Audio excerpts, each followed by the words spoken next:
Oi, meu nome é Elaine Lino e vocês estão no canal Um Tantinho de Verde. Hoje eu vou dar uma dica muito importante para vocês para transformar suas plantas em plantas mais resistentes.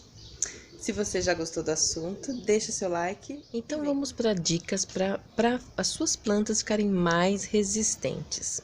Agora no verão é uma época que o colecionador chora e a mãe não vê, né? O jardineiro. Tanto faz, né? A gente que coleciona plantinha, que cultiva plantinha, essa é a época que a gente chora e a mãe não vê. Por que isso? Porque é uma época de muito fungo, que dão muitos fungos, é queimadura de sol, é lesma, caracol, parece que eles não dão trégua nessa época. Até os pulgões e as cochonilhas, essa época estão com tudo, né? Dica que eu tenho para vocês é sol, gente. Suculenta precisa de sol, a grande maioria. Com exceção daquelas que são mais verde escuras, assim como as aortias, as aortiópsis, que precisam de menos sol ou uma sombra bem clara. Eu particularmente cultivo elas também com um pouco de sol. Porque eu andei fazendo o teste, coloquei na minha sala algumas aortiópsis e aortias na janela e elas sentiram, eu perdi até duas mudas por conta disso.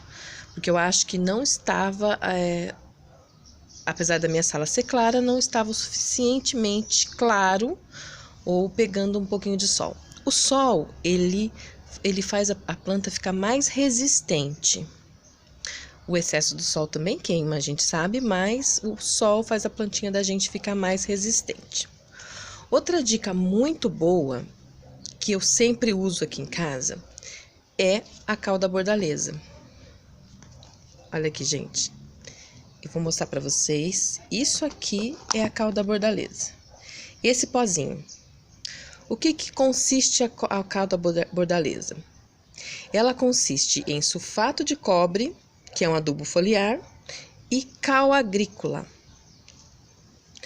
Então, esse componente, essa mistura, a gente não faz em casa. A gente encontra para comprar, é bem barato, não é uma coisa cara. E você vai precisar de muito pouco. Eu coloco em meio litro uma colherzinha de café rasa, em meio litro. E pulverizo nas plantas no final do dia. Eu vou dar alguns exemplos para vocês. Se vocês não acharem a cal da bordaleza, porque tem gente que me fala, Elaine, eu não acho a cal da bordaleza. Vocês podem usar o sulfato de cobre. Ou o cobre, né? Esse aqui é da Forte, mas é um adubo foliar, como eu já havia dito. O sulfato de cobre, ele é responsável pelo fortalecimento foliar da planta.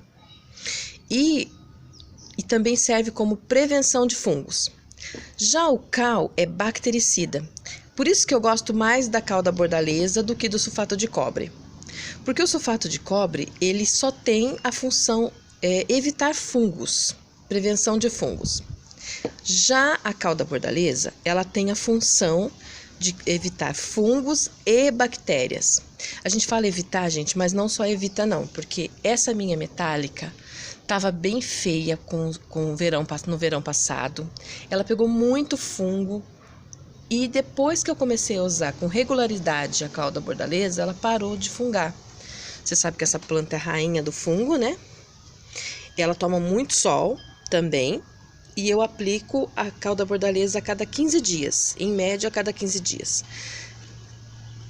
Uma outra planta que eu também aplico, mesmo sendo muito pruinosa, é a Cante. Olha a minha, ela começou a querer fungar esses tempos, eu não estava aplicando. Ela que começou a querer fungar, tá vendo as manchas aqui?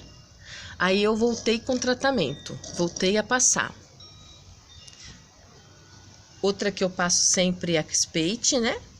A Crispate, tem muita gente que tá tendo problema com ela, porque ela é uma planta é um híbrido que foi feito para ficar na sombra, para ser uma echeveria de sombra.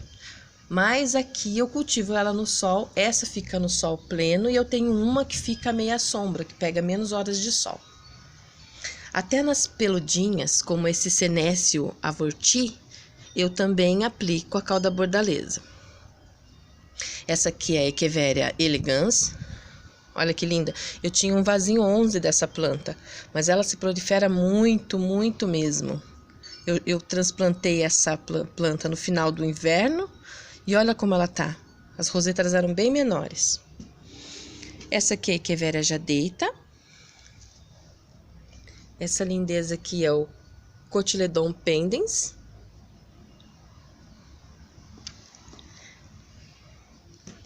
Essa lindeza aqui é a Crassula capitella tirciflora. Essa planta me deu muito trabalho, até eu começar a usar a cauda bordaleza nela. Ela fungava inteira, tirei muitas mudas, eu tenho essa planta, para vocês terem uma ideia, há mais de um ano. E ela não saía disso. Eu nem mudei ela para arranjo nenhum, porque eu tinha mudado ela para outro vaso, aí ela ficou tão pequenininha que eu voltei para esse vaso, número 11. E depois que eu descobri que ela gosta de muito sol, tanto que ela tá roxa, tá vendo que linda que ela tá? E comecei a aplicar a cauda bordaleza, eu tava aplicando uma vez por mês no inverno, e agora no verão eu vou intensificar a aplicação a cada 15 dias. Então, você vai usar uma colherzinha de café, como eu já havia dito. Então, como eu já havia dito, você vai usar uma colherzinha de café dessa aqui rasa em meio litro de água. É suficiente. E dá para aplicar em várias plantas. Agora, o sulfato de cobre, se vocês não encontrarem o sulfato de cobre para comprar, a cauda bordaleza, o sulfato de cobre tem a recomendação do fabricante. É essencial que vocês usem a recomendação do fabricante. Cada fabricante tem uma recomendação aqui atrás e ele vai falar a dosagem certinha para cada tipo de planta, por exemplo. O problema da cauda bordaleza, gente, já vou falar o problema dela, é que ela entope os borrifadores. Ó, essa aqui já tá pronta.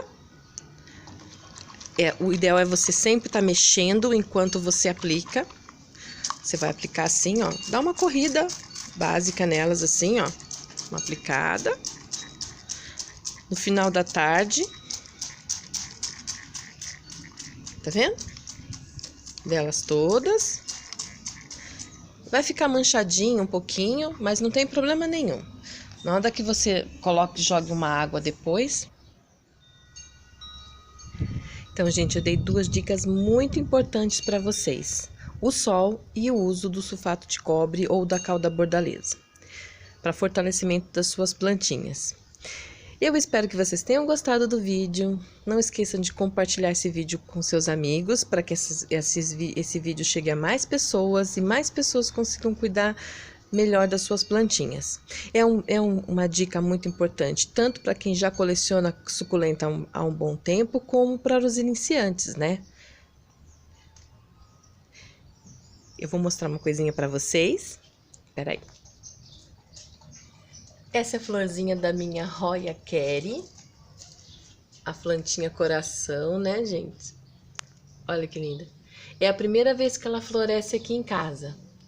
Eu tenho 4 espécies de Roya e essa tá florescendo. Essa daqui é a Roya carnosa, aquela Roya mais comum. Ela tá com 3 cachos, olha, de flores, mas ela ainda não abriu. Tá vendo? Que buquezinho mais lindo. Eu tô muito feliz com isso, porque essa planta, essa Roya, eu ganhei do meu marido o ano passado.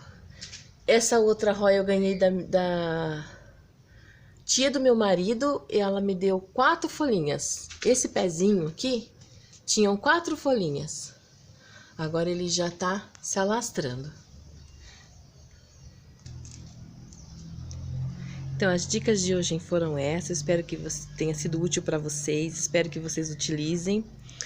Muito obrigada por estar comigo até aqui. E paz e bem.